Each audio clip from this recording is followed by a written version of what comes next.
جواب ایک دیکھیں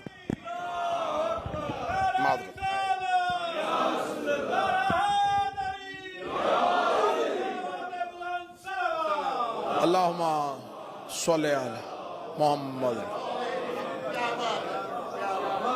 جواب بتا رہا ہے کہ مخاطب کون تھا.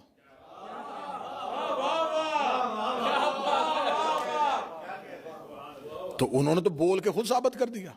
جب اتنے لوگ موجود تھے سارے چپ تھے تو جب ان کا نام ہی نہیں لیا, تو جب علی چپ تھے تو وہ بھی چپ رہتے.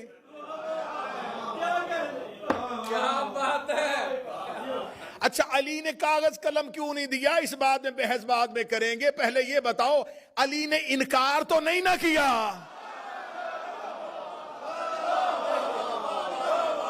مولا علی نے معاذ اللہ نبی پہ ہذیان کی تہمت تو نہیں لگائی, تو یہ انکار کیوں کیا گیا.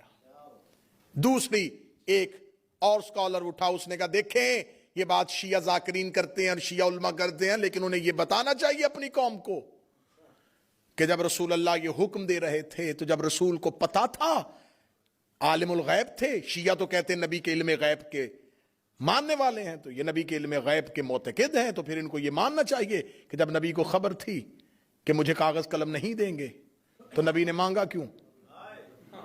این آخری وقت میں نبی اپنے آخری لمحوں میں, آخری سانسوں میں کیوں وہ چیز مانگ رہے جس کے بارے میں نبی کو اندیشہ بھی ہو کہ یہ مجھے انکار کریں گے, اس سے مجھے تکلیف ہوگی, جھگڑا ہو جائے گا, امت گروہوں کا شکار ہو جائے گی, مجمع سارا چپ بھی ہو جائے, جہاں مجھے بات پہنچانی میں وہاں پہنچانے لگا ہوں. جب اللہ کو پتا تھا شیطان نے سجدہ نہیں کرنا, اس نے حکم دیا کیوں تھا.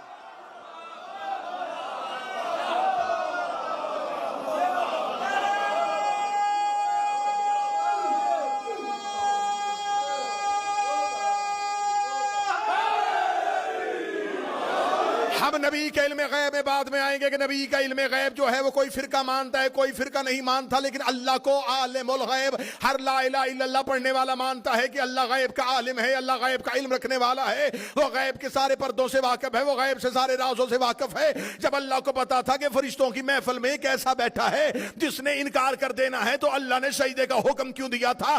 اللہ کو پتا تھا کہ اس کے دل میں آدم کا بغض ہے, اس کے دل میں آدم کے لیے نفرت ہے. اللہ کو پتا تھا کہ جب تک میں آدم کی خلافت کا اعلان نہیں کروں گا اس کی دل کی منافقت زبان پہ نہیں آئے گی. اللہ نے آدم کی خلافت کا اعلان کیا تاکہ